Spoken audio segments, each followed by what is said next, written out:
بسم الله الرحمن الرحيم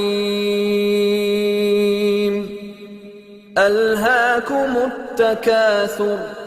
حتى زرتم المقابر كلا سوف تعلمون ثم كلا سوف تعلمون كلا لو تعلمون علم اليقين لترون الجحيم ثم لترونها عين اليقين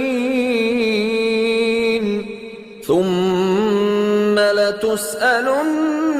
يومئذ عن النعيم